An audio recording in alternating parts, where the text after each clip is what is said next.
السلام علیکم ورحمۃ اللہ وبرکاتہ۔ ایک بھائی کا سوال ہے کہ آج سے 12-15 سال پہلے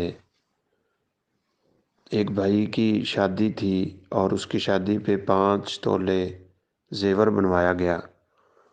وہ زیور چھوٹے بھائی نے ان سے ادھار لیا اور جب وہ واپس رقم کرنے لگے تو اس نے کہا کہ ہم کاروبار کر لیتے ہیں، اور اس سے ایک بہت بڑا کریانہ سٹور بنا کے کام شروع کر دیا گیا۔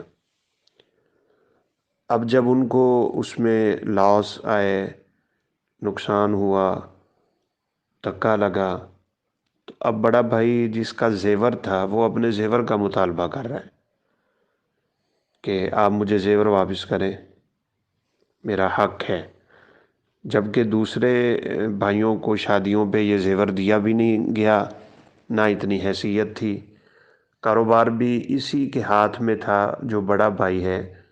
تو اب اس کا شرعی حکم کیا ہے؟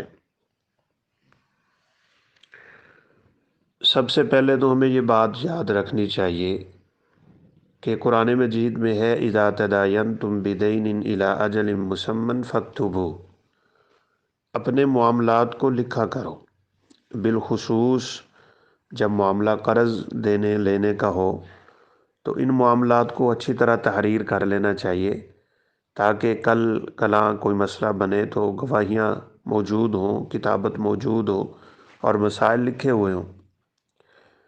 اسی طرح جب انسان کسی کے ساتھ کوئی کاروبار کرنا چاہ رہا ہے تو بھی ان کو یہ معاملات لکھنے چاہیے، اگرچہ قرآن مجید میں یہ بھی ہے فَإِنْ أَمِنَ بَعْضُكُمْ بَعْضًا فَلْيُؤَدِّ الَّذِي اؤْتُمِنَ أَمَانَتَهُ وَلْيَتَّقِ اللَّهَ رَبَّهُ۔ ہاں، اگر وہ ایک دوسرے پہ اعتماد کرتے ہیں اور نہیں لکھتے تو گناہ کی بات تو نہیں ہے، لیکن صاف ظاہر ہے پھر اس میں یہی مسائل کھڑے ہوتے ہیں جو ان کے درمیان ہو چکے ہیں۔ اب ہمارے سوال کرنے پہ پتہ یہ چلا ہے کہ ان کے درمیان کوئی تحریری معاہدہ نہیں تھا، بس ایسے ہی جیسے بھائی چارے میں انسان کوئی کام شروع کرتا ہے ویسے ہوا تھا، اور بڑے بھائی کے کہنے پہ ہوا تھا، چھوٹا اس کو رقم واپس کر رہا تھا۔ تو اب اس کی حیثیت جو سامنے آ رہی ہے، جبکہ ان کے درمیان کوئی معاہدہ نہیں ہے، کوئی شروط نہیں ہے، کوئی بات لکھی نہیں ہے، کوئی نفع نقصان کی بات ہوتی، شروط ہوتی تو اس کو دیکھ کے جائزہ لیا جا سکتا تھا، لیکن اس صورت میں بالکل واضح سی بات نظر آ رہی ہے۔